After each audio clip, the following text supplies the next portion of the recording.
एक द्रुतगामी ट्रेलर दुई जन बाइक आरोही को चापी मारी देइछि। केन्दुझर जिला बड़बिल थाना अधीन कलिंगनगर बिजु पट्टनायक छक निकटरे एहिपरि मर्मन्तुत दुर्घटना घटिथिबा बेले मृतक दुई बाइक आरोही हेले चंपुआ अंचलर जगदीश बारिक और अन्य जने केन्द्रापड़ा जिल्लार धर्मेन्द्र नायक। गत राति प्राय 8टा समय रे बलानी पटु एक ट्रेलर अति द्रुत गति रे बड़बिल को आसुथिला। हेले कलिंगनगर बिजु पट्टनायक छकरे विपरीत दिगरु आसुथिबा बाइक सहित मुहामुही धक्का होइथिला।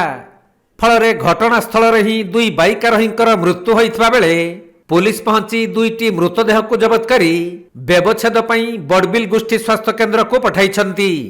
आउ दुर्घटनाग्रस्त बाइक और ट्रेलर को जबत करी पुलिस घटनार तदंत करुछि।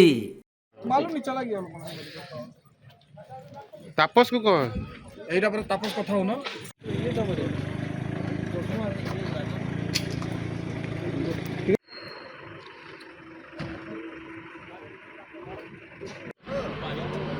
Keonjhar जिल्लारू Dipesh Kumar बेहेरांक report Konark live.